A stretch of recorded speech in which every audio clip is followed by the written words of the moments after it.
All righty. What's up, everybody? Happy hump day. Uh, we made it halfway through the week. You're probably like, Taylor, I saw you this morning. Yep, you saw me. This is my second stream of the day. Went live on Torque's site. And so now we are going live on my site to talk about all things leadership with the great Jem Young. Jem, it's good to see you, brother. Hello. Can you hear How me? goes it? Yeah.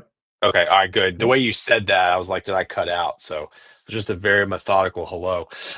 So pumped for this, Jim.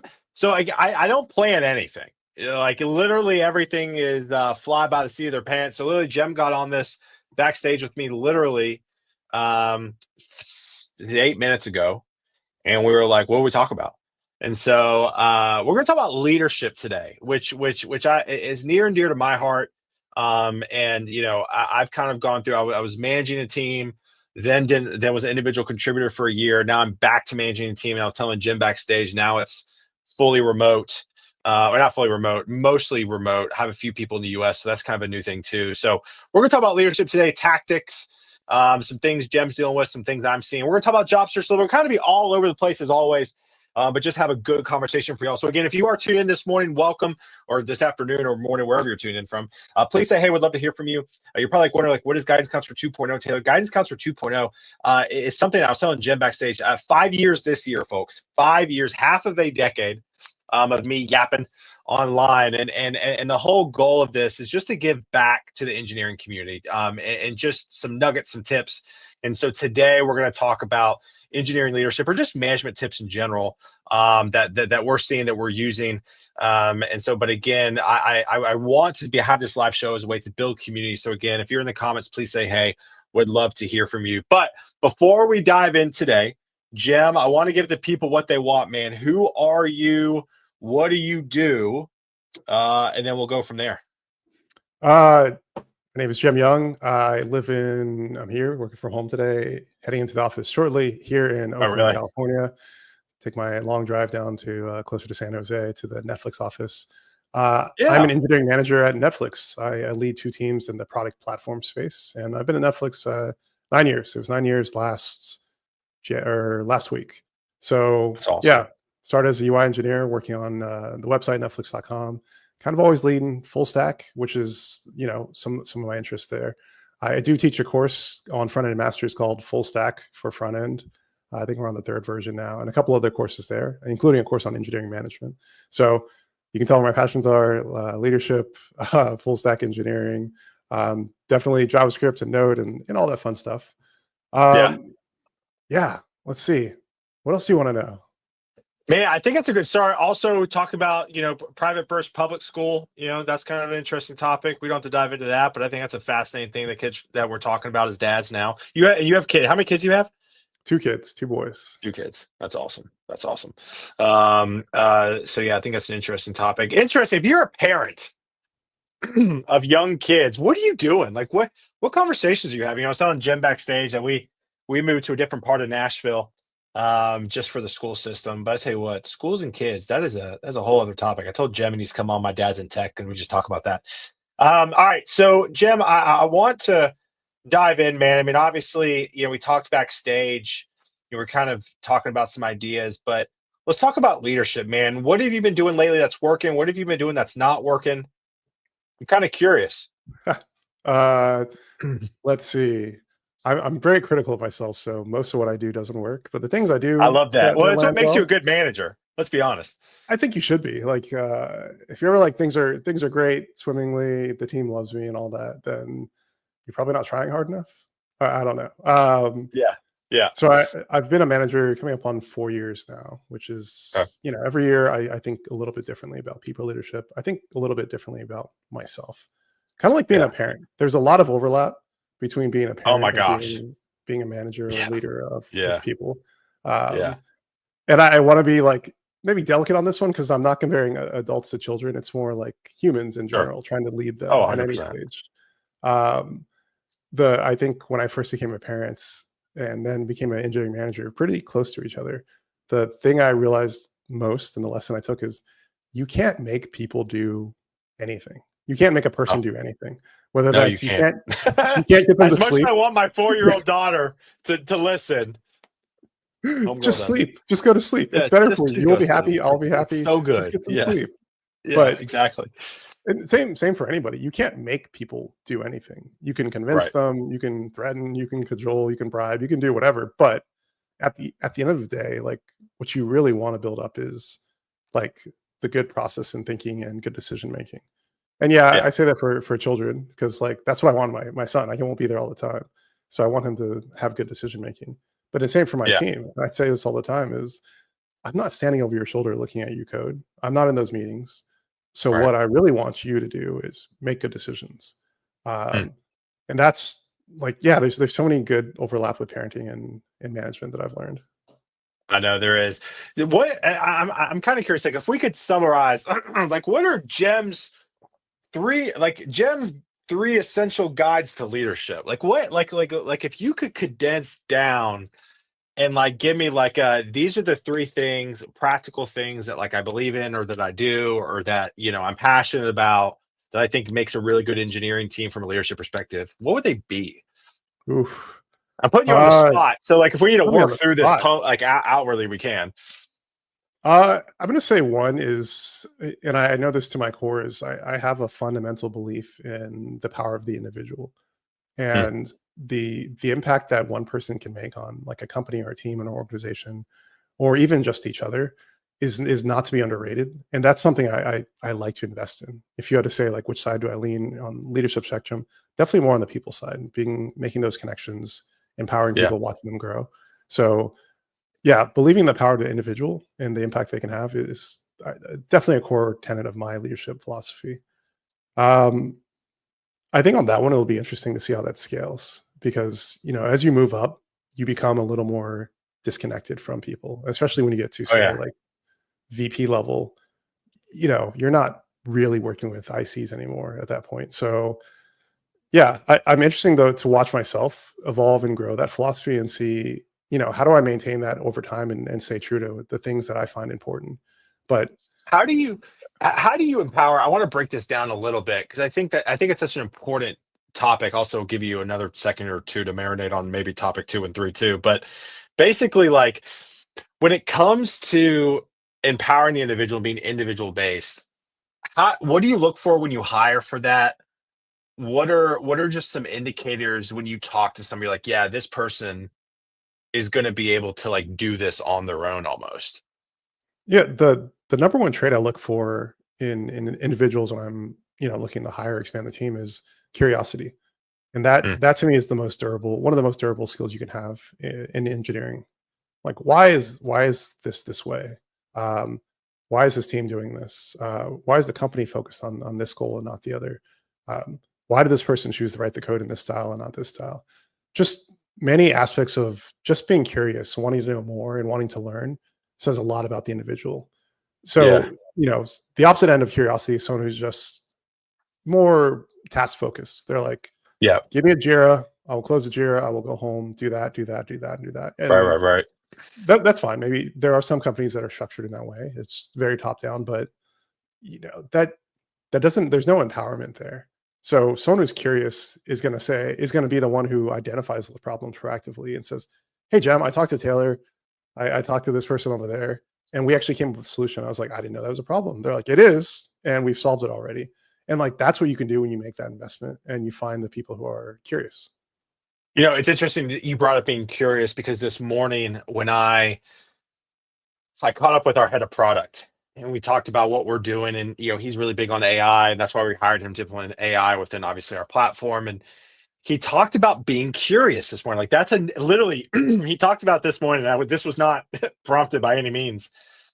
But like that, like I was like, well, so because he's looking to hire some AI engineers, and it's like, what does he look for? And he goes, I want you to be curious. I want you to be able to chase things down and tinker with things.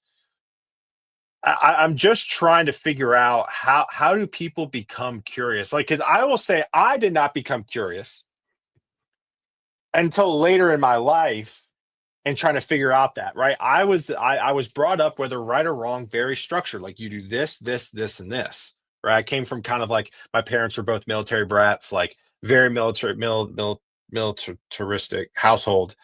So like that curiosity wasn't really there until recently. So like what's some encouraging words if you were talking to younger Taylor where I wasn't curious, I was like, no, I got to do this, this, this, this. What would you tell me? Make mistakes. Try See, new things. I never felt like I could make mistakes. Yeah, yeah. That's important though. Yeah. I mean, take any great success you've ever had. Is it due to you got it right the first time, or is it you failed a bunch of times and you learned Mm, from all those failures and now you're successful? And it's always the failures. We learn so much more from failures, but uh, generally as a society, it's not something we reward. No one's going to be like, "Good job, no. Taylor. You started a business 10 times and it failed 10 times." No one's going to be like, "You're doing well." But the truth is the failures have always taught me way more than my successes by a wide margin, and it made me Same. appreciate success. So yeah, making it okay to fail. And I think for us as parents and us as people leaders as Yeah. well, like making Yeah. that space to be like, try new things. If you're not Oh failing, yeah. you're not trying hard enough. And 100%. it's something last night I was actually playing with my son, and he was trying to jump and do a 360 in the air, which as adults it's pretty tricky. Maybe I'm getting too old to try Yeah. that, but Don't ask me. My knees may go out now if I do that. but he kept trying it, he couldn't get it. So I laid out some cushions on the floor, and I was like, just try it, and if you fall, like, what's the worst that's going to happen? Nothing. I love that. And like we don't keep that in mind. We always think like success is the goal versus let's iterate towards that and build more. So yeah, that to me, that's how you get curious, is like being willing to fail, to put yourself out there and be like, I learned something from that. Let's try see what else worked.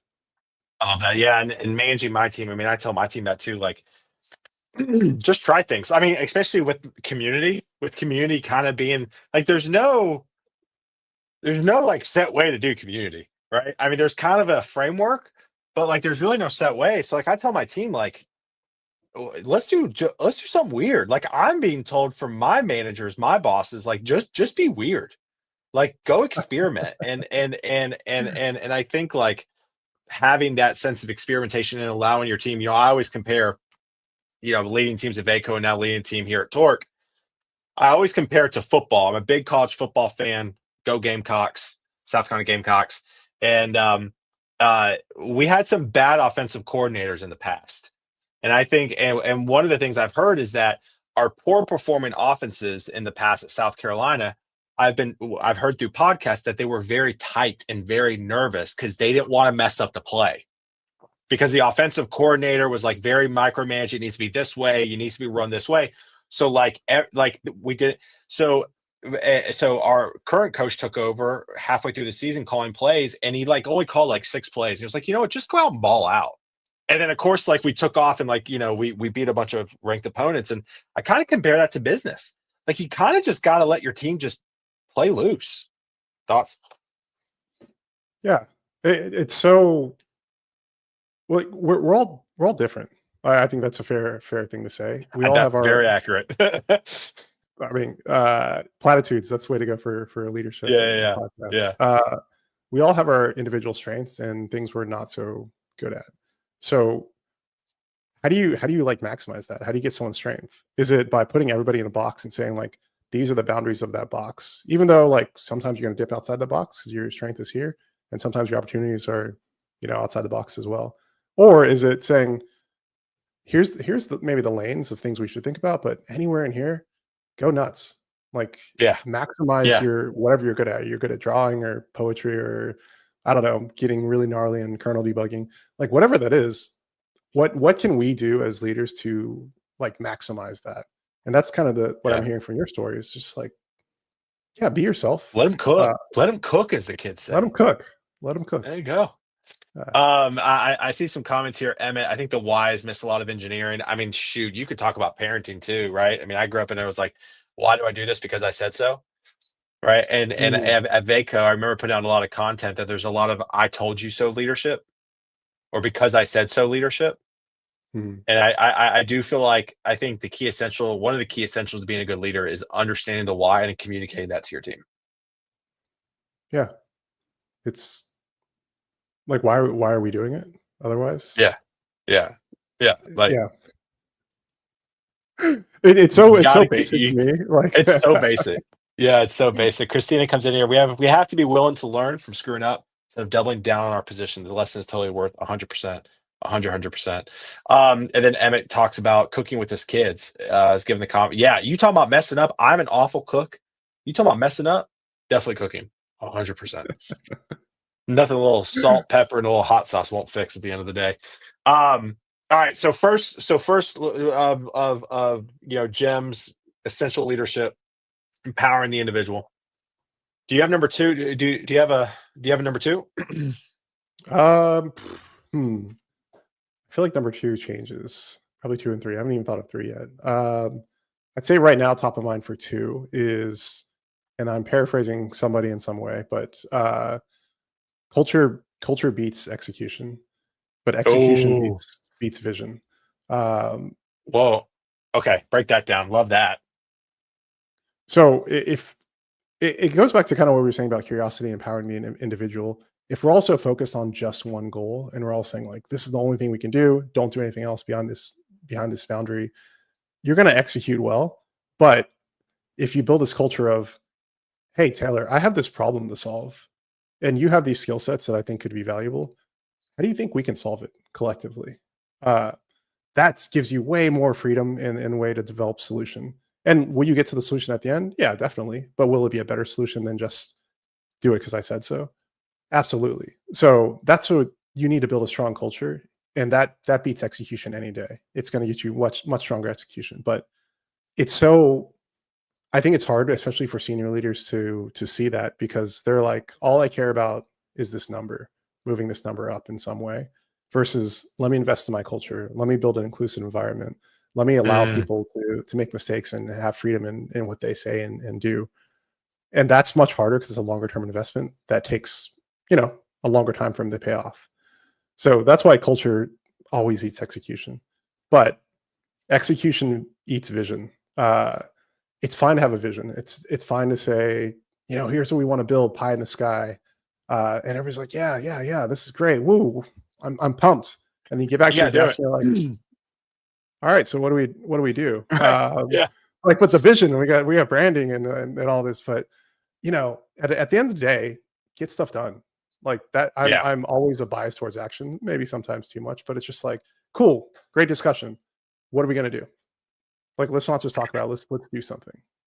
Yeah, and again, kind of pulling from my background, I mean, I'm the same way. When I interviewed at Torque, I interviewed with our head of sales, and our head of sales, he was kind of like digging in, and I called him on it. I was like, I feel like you just think I'm just some influencer that like just yaps on the internet all day and doesn't build and know how to build. And I told him, I went in like, at Vaco, I led multiple recruiting teams. I led the most successful recruiting team from the top down that's ever been in Vaco Nashville. I built a sales division from 0 million to 2 million in a year and a half in revenue. So it's like I told him, I was like, I can do the damn thing.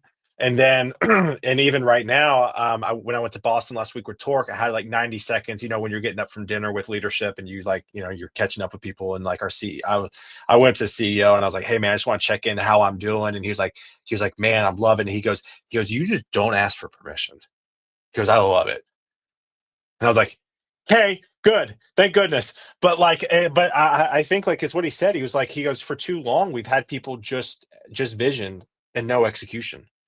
And I think that goes to here where it's like, listen, like I told my team that I would rather get our hands slapped consistently for doing more work and putting things out into the ether than never getting in trouble. Mhm. Thoughts on that? Yeah, it's it goes back to like, if you're not failing, you're not trying hard enough. And I do Yeah. firmly believe that if you're like, we were successful, we hit all of our objectives and key results for the quarter and nailed those KPIs, whatever it is, it's like you weren't trying very hard. You should Yeah. be failing some of the time because that indicates you're going, a little bit outside the box. Yeah. Yeah. It's I love that. yeah, Also, I didn't realize this. Henri chimed in. 3 gems. I finally get it now. Oh, that was good. I like that. Gems. Gems, leadership, gems. I Anyways, really thought you were going to um, say Jim uh, Jones. gems, gems, gems. I talk about, man. Let's talk. We're getting the last 10 minutes of the show. Time flies when you're having fun with friends. Um, what's kind of the third thing, at least right now, right? I mean, you've been in leadership for a few years now. I know it's obviously pivots. What's kind of top of your mind, kind of essential? So we got empowering the individual, go with the individual. Talk Mhm. about obviously your badass saying that you just said. Culture beats execution, but execution beats vision. Talk about maybe a third thing you're passionate about right now for your team and leadership. Hmm.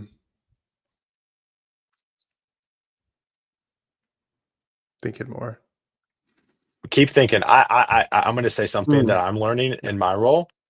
Also, Dan's in the next room right now, so he just hazing me. Is upward communicate like as a manager, your one of my number one priorities right now is upward communicating and Hmm. communicating in general. I don't think people communicate at an organizational level as much as they think they do, and even if they think they do, they're not. Yeah. So that's kind of one of the things that I've been learning lately. It's said our a leader's job is to communicate over and over and over again the same thing until it's boring.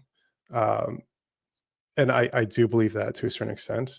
It sounds repetitious, but again, you think back to what we do, or for me, it's software engineering. But at the end of the day, it's people sitting at desks independently making decisions. You're not there with Yep. them. They can't ping you every time when they're like, "Hey, what should I do here?" So, like, you really want to encourage good decision making towards some end goal. So your goal is to your job as a manager is to repeat that goal over and over and over again. So all these millions of thoughts and decisions that add up in a week or a month or a year, or orient towards, here's the thing I need to solve at the end of the day. Here's what's most important right now. And you know, that's boring. That's not some great, cool new advice, but it's kind of what we have to do. I don't follow it Right. a lot of times. It's, Right. I don't know. It's a mental thing, but It's that hard. is one of the most important things you do. Yeah. Yeah. Anything else that pops into your head while I was yapping?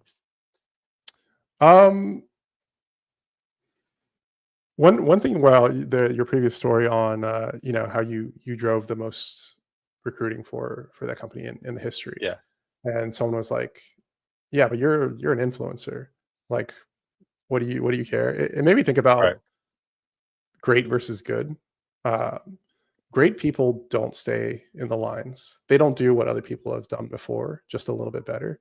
It's always some brand new approach. And, pick your sport, pick your hobby, pick whatever it is. The people who are the greats of all time and the people you recognize and know are the people that did things differently and push the envelope a So lot more. good. Not just, here's the rules of whatever, I'm going to do this and stay in line. And man, I really hope I get lucky. And that that's a path for being good. But if you want to be great, you have to do things differently. You have to think Yeah. differently. Yeah.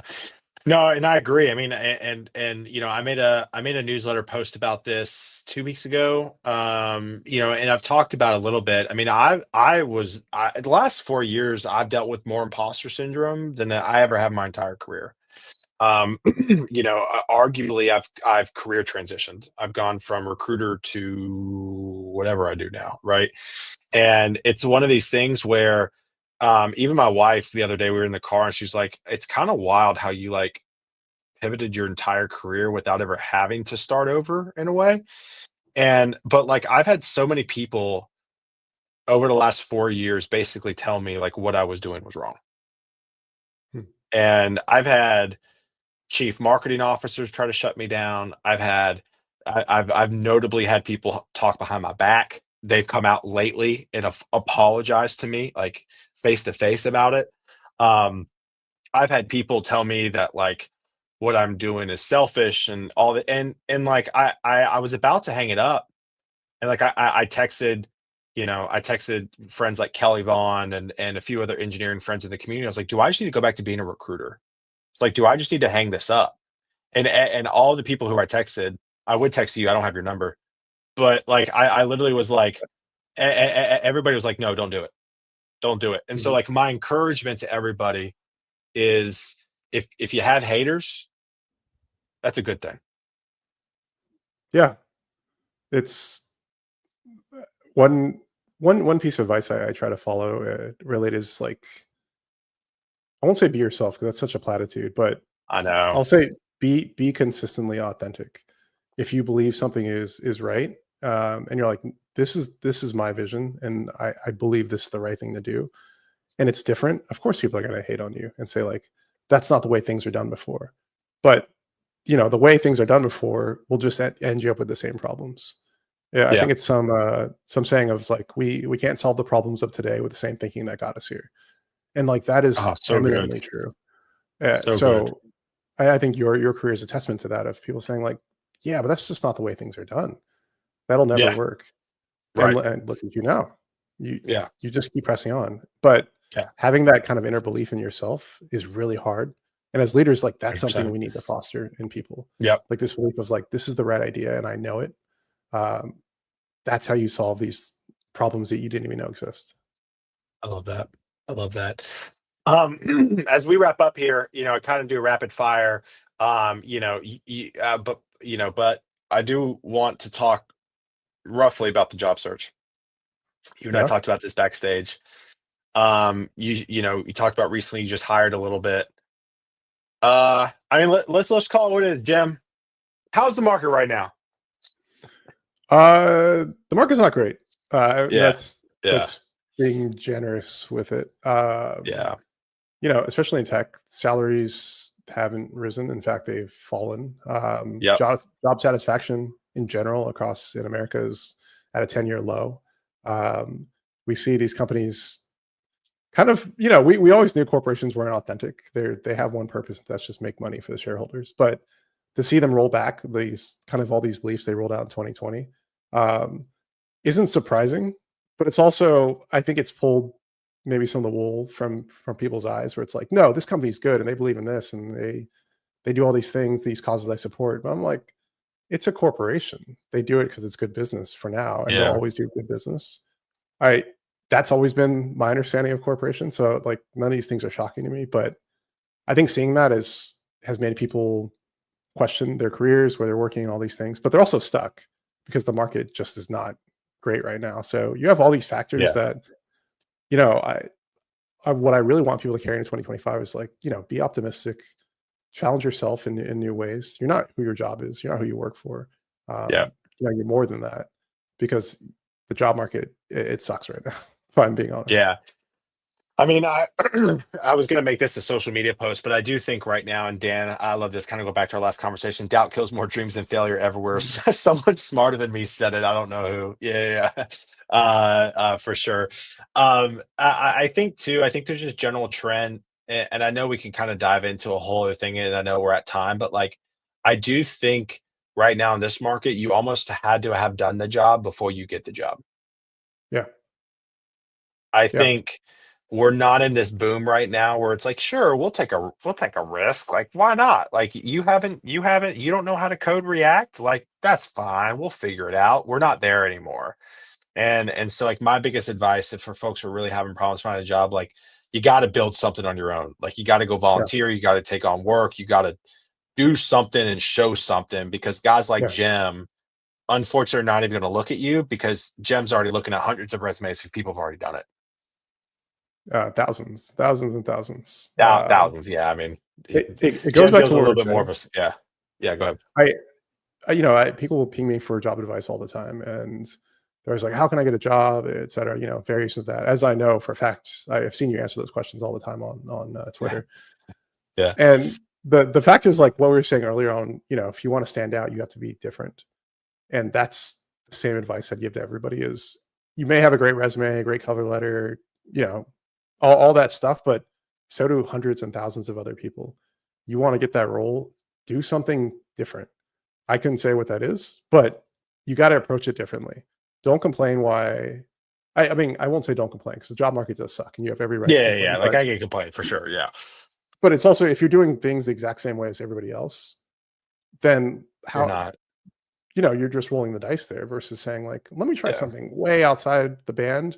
And if it works, it works. If it doesn't, no harm. I'm back to yeah, back to where everybody else is. yeah. Um, So we always wrap up with kind of your biggest career advice or piece of advice. I think you gave some good advice. I want to take a page out of the front end happy hour book.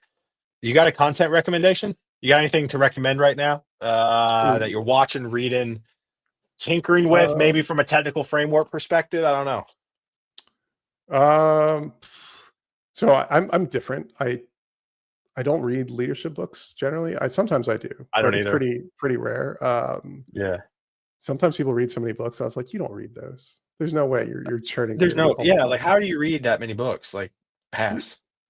I read a lot of books, but it's like I read to disconnect from Oh, work. I don't read I at don't all. read to pull myself more into it. Because I think about Yeah. it enough. Recommendations. I just finished Squid Game season 2. I know this seems self-serving because I work for Netflix, but No, you're um, fine. I mean, everybody watches on Netflix, so it is what it oh, is. I'm in a safe space. Okay. Yeah, I thought yeah, Squid yeah. Game season 2 was way better than season 1. Season 1 I felt was very Really? slow. Season 2 was Okay. slow, more like I got to keep watching this. I'm way more Okay. invested in the characters, so that would be my recommendation. I just finished it. I'm a little slow because I have kids, but yeah, solid show. I love it. What That's about you, awesome. Taylor? That's awesome. So I watched a show called Dark Matter on Apple TV, Yeah. and it kept me hooked. It basically it's like a sci-fi Jumanji. It's like a modern day just watch it. I don't watch a lot of TV, kids, right? Oh, I mean, you just don't have time. But I actually like any moment I had to myself instead of like going to YouTube and watching like business creators vlogs like I do, which is my hobby. sure. I turned on Dark Matter and it was amazing. So highly recommend Dark Matter on Apple TV. So Check it out. um well, Jem, thank you again for hanging, buddy. I appreciate it. Stay on real quick, sexy about you backstage. But again, thank y'all for hanging out. Yes, this was a lunchtime edition. I saw some comments like, "What's going on?" I always do a special West Coast time. So this was Guidance Counselor 2.0 lunch hour, and then we are off tomorrow. I actually had somebody about to reschedule, and then we have Josh Comio. I don't know. I didn't get his last name right. Fantastic individual. Obviously, does a lot of React courses, CSS courses. So he's going to come on Friday. So pumped to hang Oh, out with him. So y'all have a great one, Jem. Thank you, my friends. And we'll see y'all Friday. definitely watch Josh. Peace. Josh is like an excellent human being. Yeah, Josh is amazing. Josh is Yeah. awesome. So I'm pumped to hang out with him. All right, see y'all. See you.